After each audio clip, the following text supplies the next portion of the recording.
भ्रष्टाचार और बिचौलियों के गठजोड़ पर सीधा प्रहार करते हुए बेलहिया की धरती पर ऐतिहासिक सहयोग शिविर का शंखनाद हुआ। जी हां, आपको बता दें चले कि शिविर जिला अंतर्गत तरियानी प्रखंड के बेलहिया पंचायत में सरकार की जन कल्याणकारी योजनाओं के कागजों से निकालकर सीधे आम जनता के आंगन तक पहुंचाने के लिए एनडीए के शीर्ष नेताओं और प्रशासनिक अमले ने एक साथ मोर्चा संभाला। इस महाशिविर में उमड़ी हजारों की भीड़ गवाह बनी कि सरकार और प्रशासन जब एक मंच पर आते हैं तो जन समस्याओं का अंत तय होता है। इस सहयोग शिविर में मुख्य अतिथि के रूप में सूबे के माननीय प्रभारी मंत्री श्रवण कुमार, शिवहर की तेज तर्रार लोकसभा सांसद श्रीमती लवली आनंद और बेलसंड के लोकप्रिय विधायक अमित राणो मंच पर एनडीए की एकजुटता की दमदार तस्वीर देखने को मिली। नेताओं ने साफ संदेश दिया कि जनता सर्वोपरि है और उनके हक पर डाका डालने वालों को बख्शा नहीं जाएगा। यह शिविर सिर्फ भाषणों तक सीमित नहीं रहा, बल्कि यहां सीधे एक्शन देखने को मिला। जिले की कमान संभाल रही डीएम प्रतिभा रानी और एसपी शुभांक मिश्रा समेत तमाम विभाग के आला अधिकारियों ने काउंटरों का जायजा लिया, जहां पे लोगों की समस्याएं सुनी जा रही थी। प्रभारी मंत्री श्रवण कुमार ने अधिकारियों को कड़े लहजे में निर्देश दिया कि कागजी घोड़े दौड़ाने के बजाय योग्य लाभुकों की समस्याओं का निपटारा प्राथमिकता के आधार पर तुरंत किया जाना चाहिए। अब बिचौलियों का खेल खत्म, सीधे जनता को मिलेगा हक। हुंकार भरते हुए प्रभारी मंत्री श्रवण कुमार ने कहा कि पूर्व मुख्यमंत्री नीतीश कुमार एवं मुख्यमंत्री सम्राट चौधरी के नेतृत्व में हमारी सरकार सीधे जनता के दरवाजे तक पहुंच रही है।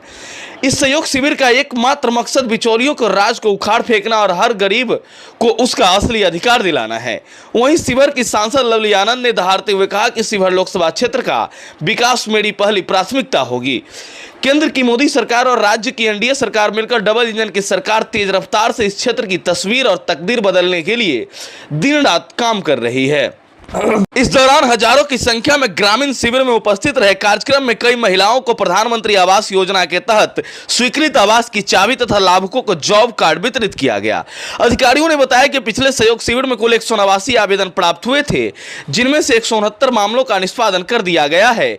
13 आवेदन लंबित है, जिनका जल्द निपटारा कर दिया जाएगा, जबकि 7 आवेदन विभिन्न कारणों से निरस्त किया गया है। ग्रामीण विकास मंत्री श्रवण कुमार ने कहा कि राज्य सरकार आम लोगों की समस्याओं के समाधान के लिए लगातार प्रयासरत है। शिवहर सांसद लवली आनंद ने सहयोग शिविर की सराहना करते हुए कहा कि आप आम जनता की समस्याओं के त्वरित समाधान की दिशा में एक महत्वपूर्ण कदम है। उन्होंने कहा कि बड़ी संख्या में मामलों का निष्पादन कर संतोष व्यक्त करते हुए इससे लोगों को सरकार और प्रशासन का विश्वास मजबूत होगा। और पंचायत भर के सभी जो आवेदक हैं वो जुटे हैं। 189 आवेदन आए हैं, जिसमें 168 आवेदन का निष्पादन कर लिया गया है। इसमें 7 आवेदन रिजेक्ट किए गए हैं और कुछ आवेदन विचाराधीन है। उसका भी हल निकालने के लिए पूरी तरह से प्रशासन लगा हुआ है। जैसे ही हल निकल जाएगा तो उनको भी इसकी सूचना दे दी जाएगी। तो ये सहयोग कार्यक्रम यहाँ के लोगों के लिए अब ऑफिस नहीं जाना पड़े, ब्लॉक नहीं जाना पड़े, इनको जिला नहीं जाना पड़े, उनकी समस्या की यही सुनवाई करके यहाँ से होने वाला है तो यहीं पर निष्पादन, यहाँ से नहीं होने वाला है तो जिन अधिकारियों संबंधित है उनको आवेदन यहाँ से भेजा जाएगा और उनको 30 दिन के अंदर निष्पादित करना होगा।